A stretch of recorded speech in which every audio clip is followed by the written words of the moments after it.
lwaki mulemererwa okutegeera ensonga ali omuntu ono bwe mutamuwulire byayogera temujja kusobola kumudda. Abantu abalala singa wano musiba mukuyibwa musaayi ne mugamba oyo kati mutembe ne kino kikole ki kikwewo, naye ate kiba kirungi okukwatira amateeka muti mu mitendero, kubanga okwakwatira mu ngalo omaliriza ng'osa omuntu gy'olwanirira n'okola ki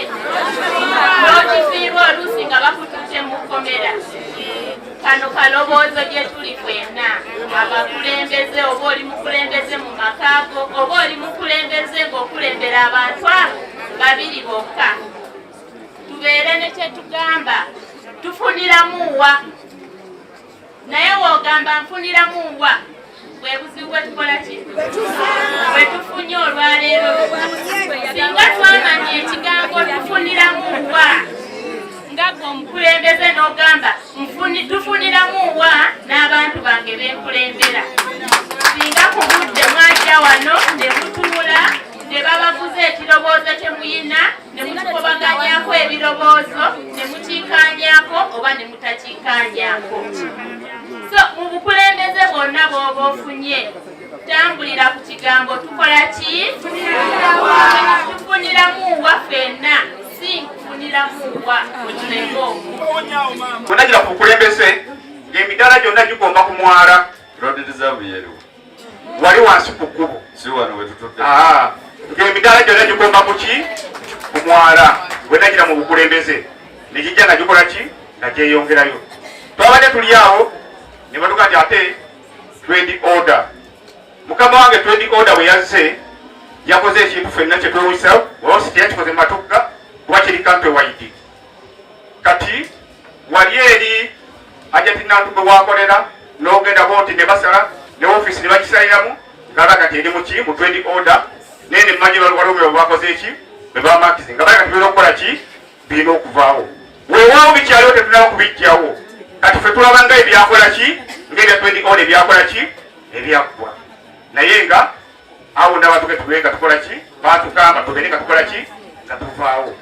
Ekimu ku kisoomooza ekirala era kye twafuna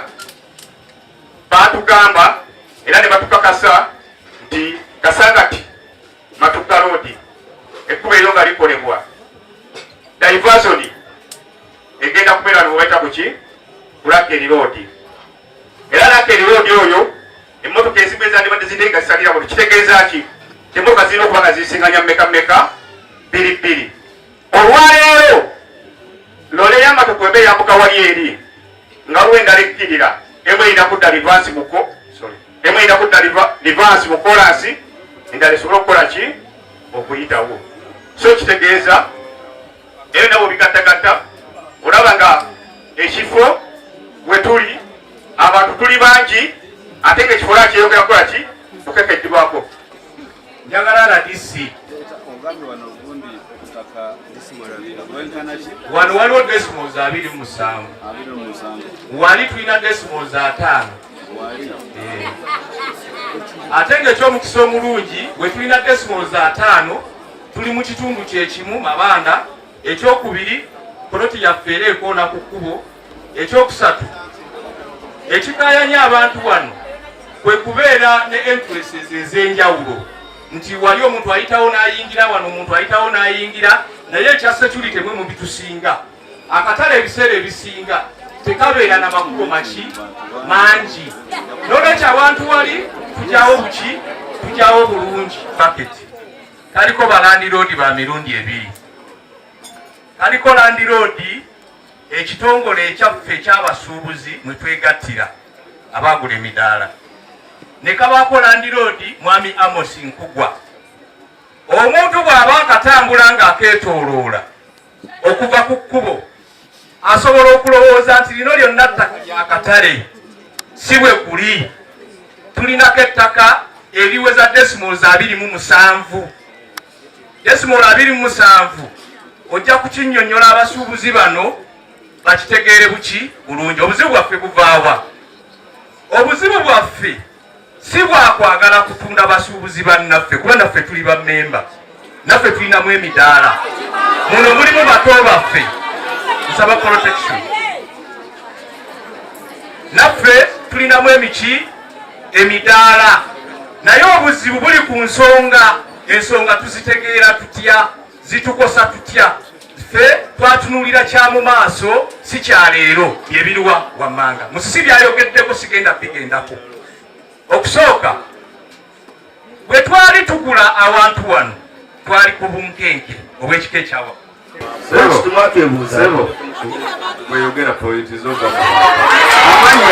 amanya asimwe Bernard bakuru RDC DPC n'abakulu mwe n'abali wano tubasanyukidde naye nze sina bingi bengenda kwogera naye ensonga enkulu eri waggulu ebuuza abantu abo bakola ebintu bino lwaki tebakwebuuzaako kati ensonga lwaki twabebuuzaako emyaka giri 15 engeri gye mumwana abantu binaata RDC aluwa naatudde naye mwogera naffe bwe twadde eri nga twagala twogere nammwe tuteese nga bye mukola tumuwuliriza ate wakira RDC akangamu kati naye ffe twali tulina kye tukangisa ng'ongamba ng'oŋŋoolera eyo nga siwuliriza. Twatuula ne tusalawo tukole ekintu kye bagamba nti si kirungi. Obuseera ebisinga enkulaakulana bw'eba enejja ebaako gwekosa ate oluusi ne tugisanga mu maaso nga ffenna etuyange. Ekyamazima mukulu wa RDC n'abakulembeze mwenna abali wano tukkirize tugaane ababanja emidaala weebali era tebafunanga midaala gyabwe okuva 2011. N'olwekyo ekintu kino tetwakisalawo mu mwoyo mubi, twakisalawo mu mwoyo mulungi. Mpuliddeko ekigambo ky'obuuziza nti ebyapa weebiri byakyuka. Wano twalinawo ebyapa 3 nga bikola decimals 27 ate wali tulinawo ebyapa 2 byo bikola half acre. Era buli memba abeera mu kampani eyo tubeera twenkanankana. Mpulidde nga abakulembeze bagamba twabasaliddewo ng'abakulembeze. Matuga Mabanda Market Association si kyegamba limited by guarantee. Si kyetegeeza. Era ngenda kubasaba muddeyo mwetegereze. Kitegeeza bwenkanya. Tusalawo ffenna era mbeera z'abassebo bwe mwakitegeera tituli limited by guarantee.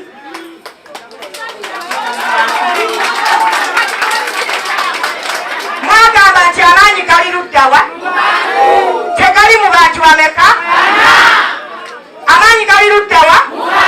Lwaki amaanyi gali mu bantu? Boogedde nti abantu 324 be baagula ki? Tewali agambye nti twali bana ne tugula ki? Era ssebo twayita olukuŋŋaana nga bw'olulaba kati ne tukkaanya nti tuve mu bupangisa tufuuke balandiroodi.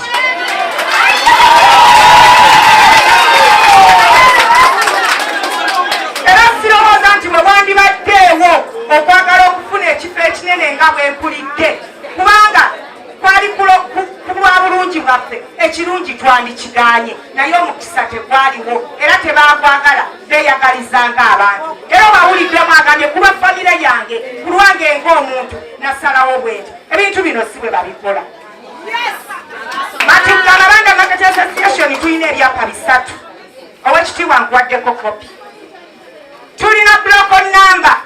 92A era wano we wali ekitawaanya abantu bano bambi. Block number eri 92A, block number eri 68, ne tubeera ne 237 ne tubeera ne 238. Mbalabye nga baleeta wano ekiwandiiko ky'obulimba ekyebyapa. Buloko namba ngeri 92A ngeri 63. Matuga Mabanda byeri si bya wano naye batugambye byakyuka era ze kopi ze bakuleetedde. Ebyapa byamala okukyuka ne bakuleeterako kopi ye Matuga Mabanda. Ffe ssebo wano wetuli tulinawo ebyapa bimeka 3 era owekitiibwa maze okuwaako kopi mpozi ne fotokopi z'ebyapa ngenda zikuwaako nzirina ogwo zino gyona sirina kaakati ate oyo endagaano eyo ndaba yakakolebwa chairman eyo mpya nnyo endagaano eno okubeera empya bweti nabatuukirira ate twali ku ofiisi ya pulezidenti nga waliwo akaaba kati kiba kitegeeza nti bo bagamba nti bakola mistake okuwandika nga 2 June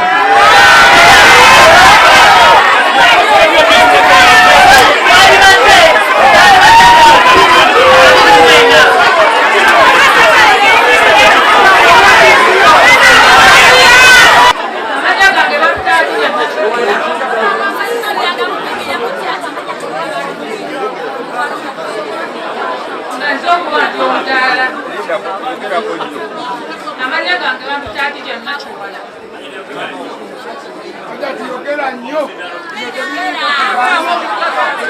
amanya gange bamutaatije Makiwala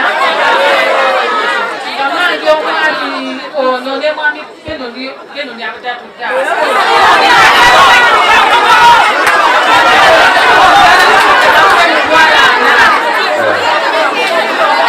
wagula mmeka kamwana maama gwobeerawa era nakawala obeerawa kawaala nga tonagula mudaala wali obeerawa wayise so ani yakubulira nti wano waliwo emidaala gye batunda anti kale nga wotya nti ogenda kolya mutuli eno mukatale kyeŋŋamba ani yakubulira nti wano waliwo emidaala anti era bano abaami twajja ne bo baatambulanga mu komite nga bagamba banoonya baagala batunda midaala ekipala kikyo kiriwo kankirabeko kirinaawo okutuwa kale tuwuliziganye risiiti ogirina kandabeko jamiru eyano mugirina nagula ekibala kyebanguza mudaala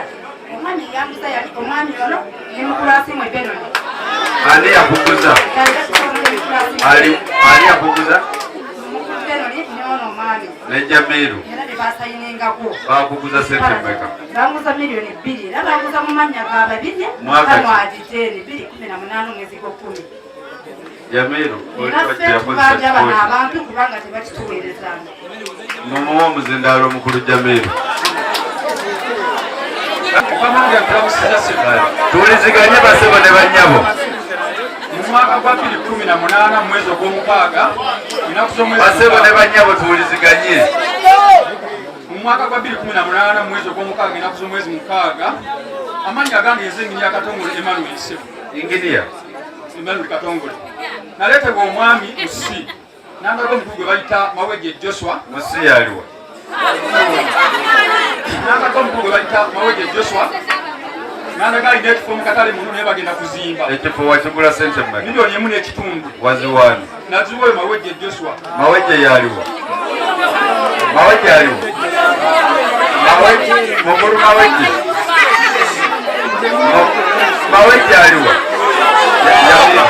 mawejje yaliwa amanya gafaana sente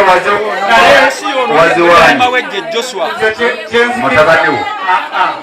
kyenzikiriza kiri bwe Mawejje Joshua naye yatundanga abo era ffe ab'amakiiko ne tukola ebbaluwa notwatuuza ekiki ekibala kiki sirinawo omusango ate tulinamu bwe bamawejje bangi Mawejje alafabaani naye ekyamanya omudaala nga nyiriko yatundanga omuntu eyalinanga ekipala mu katale ng'asuubira nti agenda kufuna ekifo ng'agenda kufuna ekifo bwe yalemererwanga ne yeekyawa n'atunda obwannannyini bwe ye n'akivaamu kati kitegeeza nti abo balina bipalati bano balina bipala tebalina bifo balinda saawa yonna okufuna emidaala gyabwe kati kirabika n'eri emidaala giweddeyo wegiri oba giweddeyo eri awapya eri ewapya twateeseteeseeyo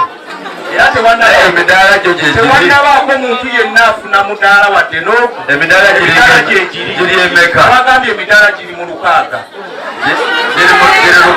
etuteeseteese so gyo gikyaliwo wegiri bano ababanja bajje bafune emidaala emidaala egyo egyatundibwa abatundanga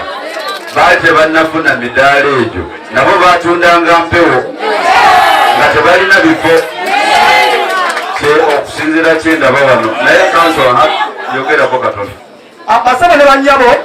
amannya Kijjambu Robert gye mwakazaako eryakawule ate ng'eryakawule lya mirimu babadde wano kulu RDC yawadde abeeyita badirekita omukisa okuwaayo obujulizi lwaki bakeera ku makya ne bamalirira abantu 4 okugenda okuswapinga ettaka lyaffe. Basabo ne bannyabo abakulu abali awo kyamukisa mulungi kyamukisa mubi nnyo okubeera ne bakulonda ku bukulembeze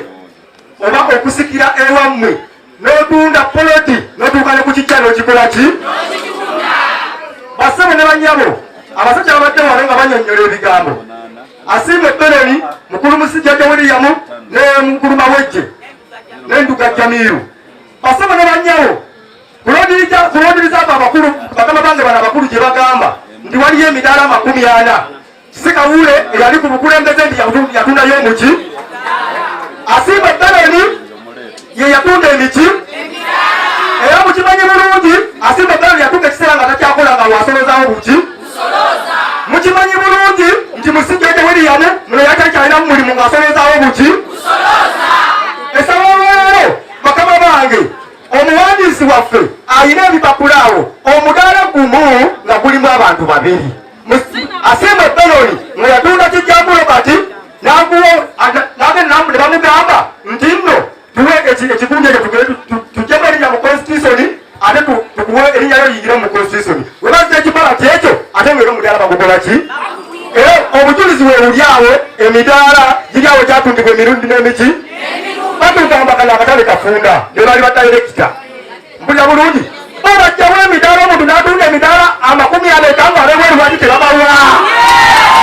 omukulembeze batunda emidaala n'atunda wali ng'olwobweru abanja omulowooza ako kati era omulumiriro ako kati. Kyembuuza mwana RDC tubeere specific bano abantu babuzaabuza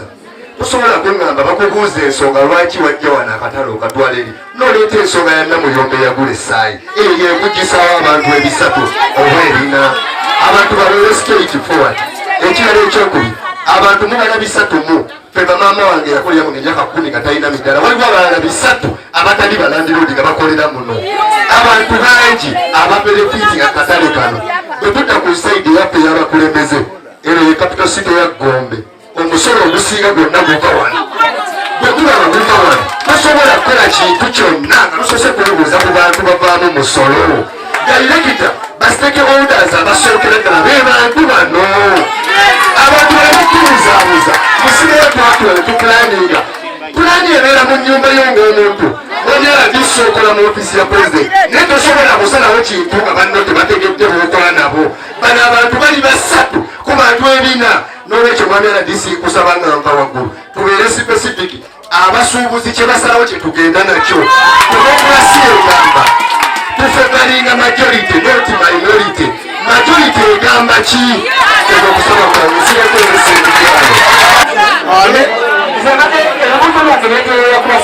Umaru Sekandi abasajja bano bwe twali mu ntalo za maama Namuyomba ne bamuzeeyi MC ono yali ku saidi yaffe era ne bakola oli tukwatagana baddamu ne basenda akatale kano bano ne baddamu emidaala baba nnyininyini ate be bavayo mu ndagaano nga baatunda emidaala lwaki tebaagabira abantu midaala gyabwe. Erinnya bampitana Magende Sauda nange RDC ndirandira advisor we ate ensonga gyendese ekwatagana n'abantu ababadde babanja then n'abaabaguza olwedde be bali mu ofiises ezo be batundanga era basomye bano amanya gabaddemu Jamiru tebasomyeko ffe bagamba nti bano abaffe amanya gabaddemu abo bennyininyini kakati ddala omuntu omukulu nganze nange ndirandire ginagula omudaala ngula nti ekintu kyesirabyeko naawe omukulembeze ali mu ntebe sebava mu ofiisi ya pulezidenti njagala otuyambe ku nsonga eno ddala olaba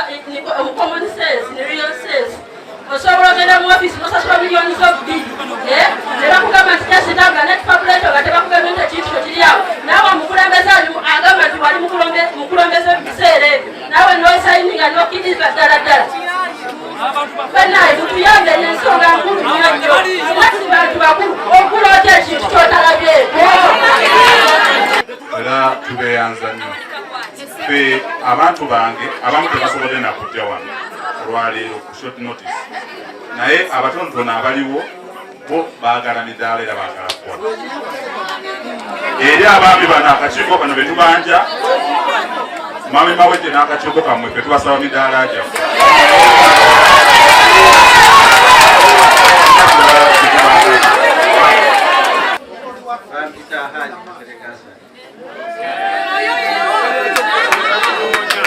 Katerega Hassan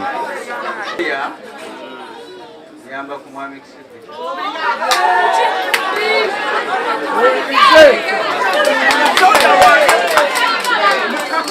wannange omunaalekana sijja kwogera ebigambo byange omunaalekana sijja kwogera buli omu obune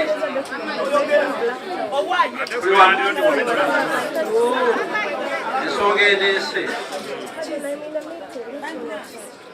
mukulu Kisitu ani loyani Katerega aje ono ne Hajati twali nabo mu meeting ku office ya president yensonga lwaki twamusaba ajje mu meeting ne council wamwe naye wali mu meeting kiba kya buvunanyizibwa okusirika ne mumuwuliriza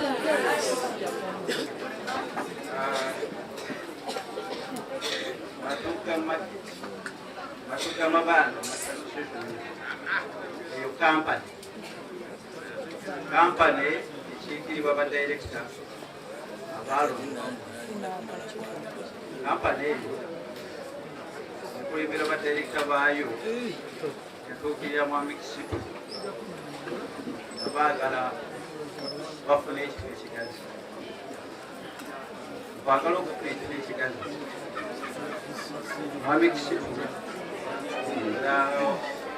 yakyalo kino olw'okuba nzaalwa ya ku kyalo kino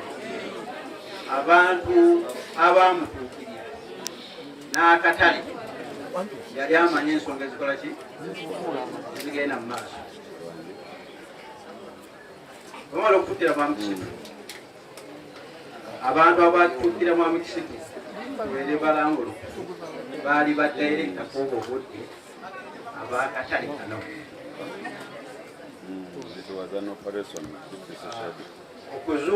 okuzuula okukakasa nti baali badirekita bakatale kano saati zakolebwa ekitongole kiwandiisa era saati eyo abakatale badirekita bakola resolution ebakkiriza okuswapinga ewantu wano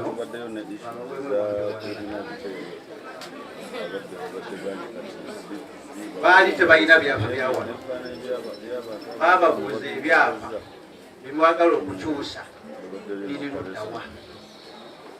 byapa ebyo byali ebyapa bisatu byapa ebyo kwaliko nemmogeji yamakata jomwali mwewola ssente era nga balina nebbaluwa ejjako envumbo oyo byapa ebyo kwaliko n'envumbo ezabamu kuba n'abantu buli omu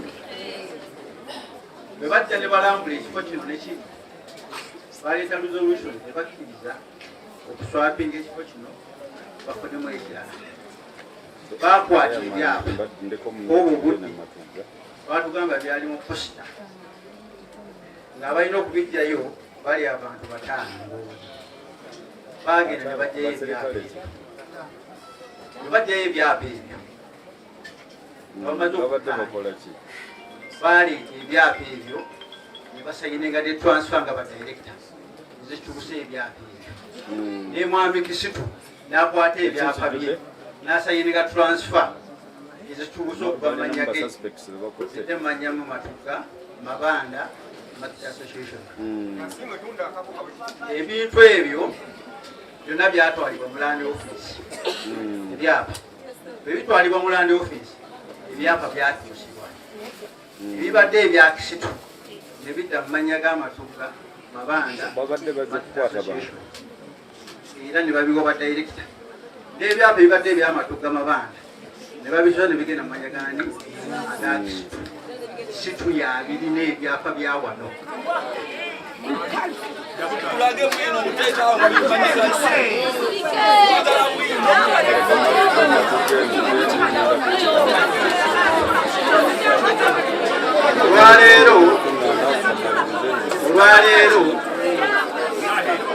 olwaleero muli bantu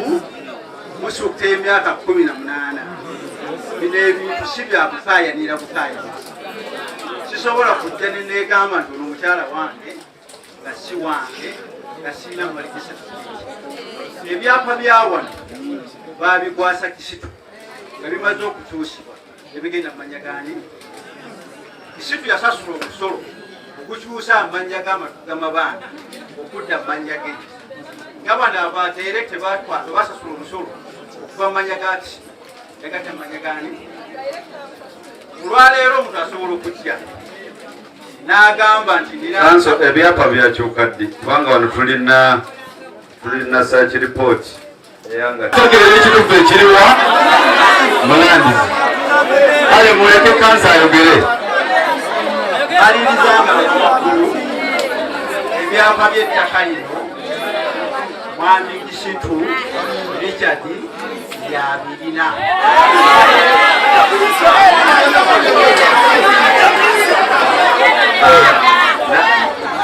lyange Amor Hashma nga nze by the grace of God omukisa kya Mukama Katonda nze kiikirira abatuuze abalungi ab'Amatuga Mabanda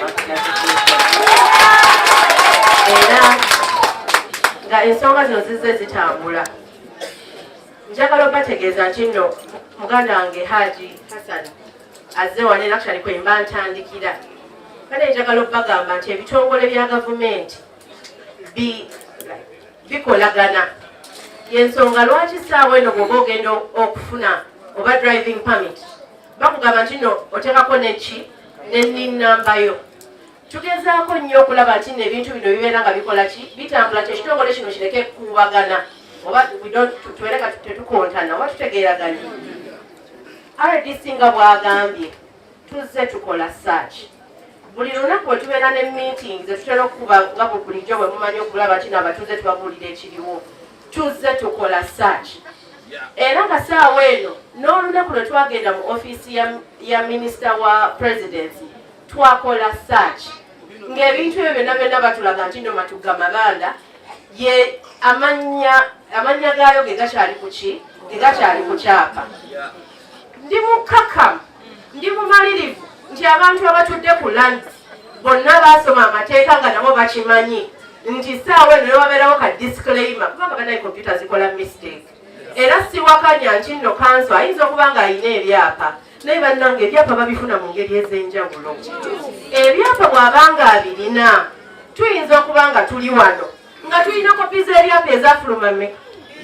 bannayinza mu kulaba okwange kwekola ki kubanga tetusobola kubanga olunaku olwasooka zaali ennaku z'omwezi 21 May lwe nasooka okutegeera ku nsonga z'Amatuga Mabanda okutegeera ensonga eyo nakola search kijja kuba kitya nga buli search report efuluma abantu abazze ab'enjawulo nga bazikola zirina information emu naye nga muganda wange alina search oba nga alina ekyapa actually right now ng'ate information eri ku search yaffe tekola ki si yeriko kisoboka okuba nti oba oli awo waliwo okufa ate azannya munne era nga lanzisaawo eno akatuna amaaso tugenda gitunuuliza nti system gye bateekako ffenna gye tugobera kwanza ndi mugoberezi w'amateeka saagala bintu bino so right now lanze jatunnyonnyola era tujja kugoberera ensonga eno naye nga nze ndi mumalirivu era tubadde waneno ngezezzaako okubeera nti nonkola ki nziramu nteekemu saaki enki endala kiyinzika okuba nga bwe baakola transfer kanso kyagambye nti no batikola ennaku z'omwezi nga 3 April ennaku z'omwezi 3 April 2026 netukola saaki ey'omwezi ogw'omunaana era nga lanzi tekyusa nga byapa kulaga nti mwami Kisitu yaliko banayi tubeere bagumu mu mbeera eyo nga nze ndi mukkiriza nti nno ne DPC nga bwatuta ensonga eyo sigenda gyogerako naye ate era ngenda sigala nkola kyenina okukola ki okukola era saaki kooti eyo bwenaavaayo ffe tuli bakkirivu eyo enzibu ku nsonga okubeera n'ekyapa wansi wa pino tekitegeeza nti gwenaki ntegeera number 1 RDC bwe yabadde ajja wano yagambye nti ensonga etuleese wano baganda bange bonna bazze wano ne bagamba emidaala bannange emidaala egyo girina gye giva tulina okusooka okutegeera nga abantu tebannaba kufuna midaala nti muganda nga alina omudaala ne Jamiru alina omudaala ogwo bagulinawa bagulina ku ttaka ki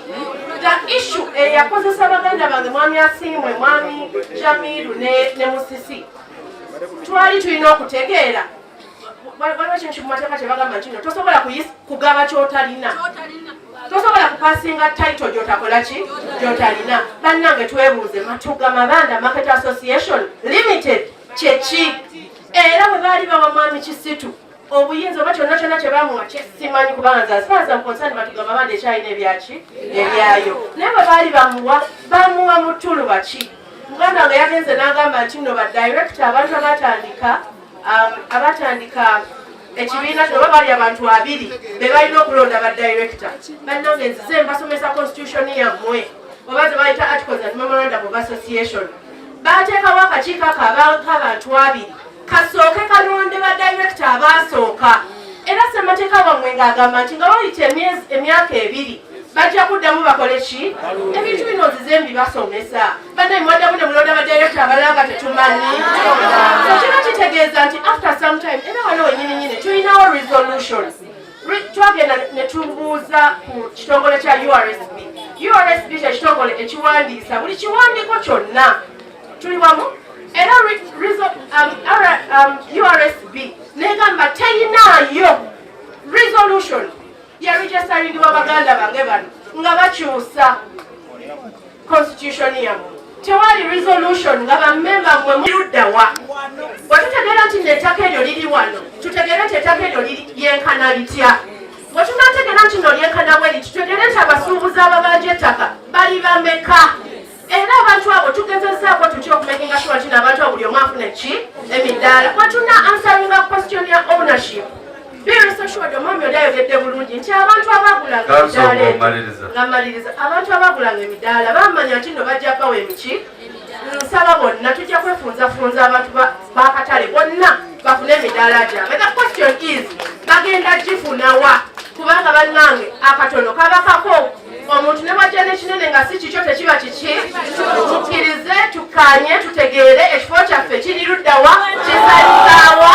era n'abasuubuzi tugamba tutya nti no saawa eno ekifo kyaffe kifunda wali bannannyini kifo kiri abazimba abali wali abajja mu katale wano be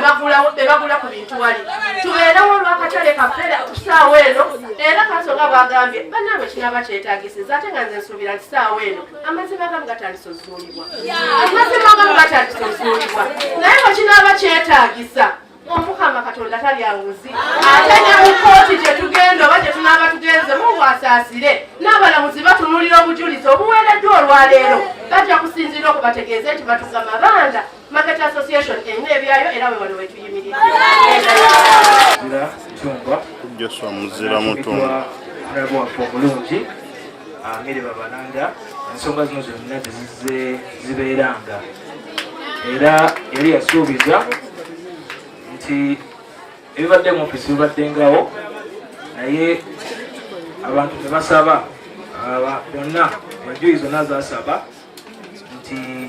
ofisi ejje etuukeko ku ground emanye kiki ddala abantu kye baagala era okusinga bina mbadde nkola notes ono zetugenda okubeera nga tumuweereza okusinziira ku bimbadde mwogera naffe ngenge gye tuzze tulabamu ensonga gye zitambula era tukakasa nti gyekinaggwera abantu bagenda kubeera nga bafunye obwenkanya bwabwe.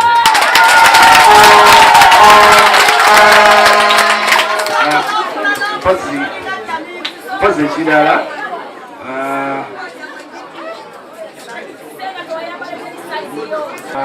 bale njagala kumanya kuva ku badirectors bano nti obukulembeze mwabufuna mu mwaka ki babalonda ddi oli eyalondesa saba walondesa ddi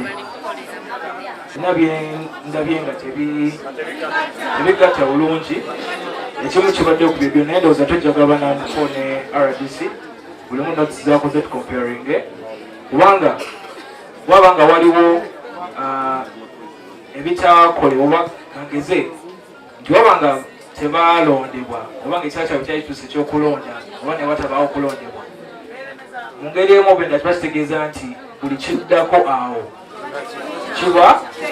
kiba tekiri ku lw'abantu abalala naye ebyo tujja okwongera okugabanako omu n'abakulu bano okufuna resolution naye nga twebaza nnyo olw'okubeera nga mukumi bukakamu ne bano si balabe bammwe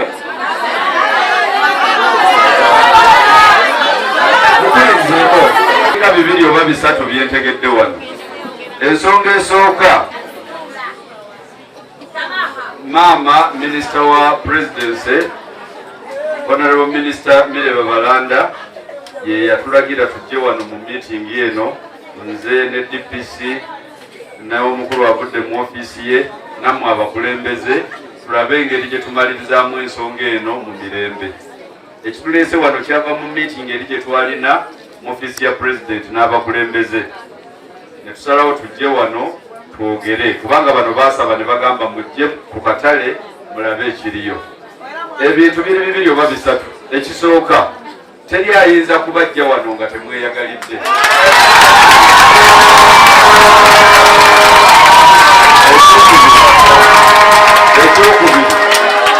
Ekyokubiri mukulu Ndugga Jamiru ono no obi wange oyo lwakuba twasoma naye Ndugga Jamiru naye mukalikana kato nze nga ndi mukisulo ate kalikana kalungi ku ssomero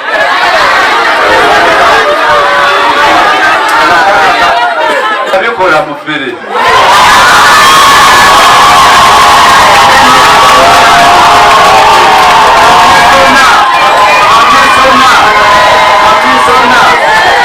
kamisona akwataganya ekyokulegesa linga titles yateeka caveat ku byapa bino nzenga naye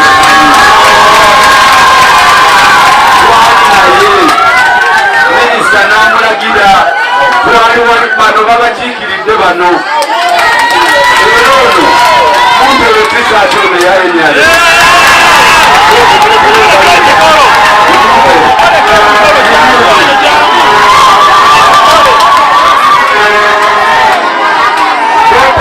wameti mwambaze ayaladesinajya mwambaze leka abo osemulinakola kusembera eno emotoka ezibese moto emotoka ezigende Bongo emotoka ezigende Kampala muleke kuzitataganya era muviire ddala mu kkubo abasuubuzi muviire ddala mu ki bwemunaalemera mu kkubo ate ekyo kijja kuwa omwaganya ab'enforcement okulaba nga babatataganya temukolera mu kkubo temutukulira mu ki musembere eno awatali guno mukole bulungi nga temukolera mu ki kkubo twagala mirembe paka ensonga eno lwenakola ki lwenaggwa tewali muntu akirizibwa kwewerera munne bwe munaaba muleeta ate bwe munaaba muleeta empisa embi ez'okwewereragana awo ate poliisi ejja kugyekole ki teryakkirizibwa kwewerera munne singa mwagala muzeeyi ate muzeeyi bwamala okulayira omanyi kati demokrasi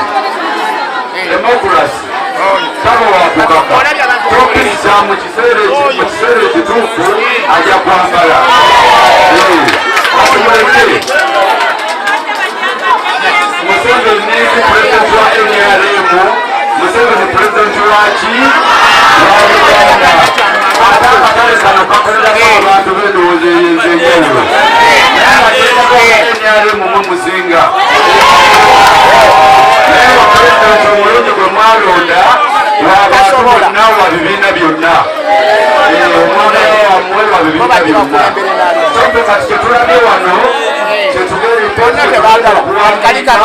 tugeze minisita kino kyetusanze mu katale wa so njakusaba muto wange Jamiru nani ne mukulu Musisi ku lw'obulungi bw'abantu bano ne Mawejje tutuule n'asiimwe z'emyoga era bwe baba nga bakka sente zammwe z'emyoga nabo tugenda bakwata tubasibe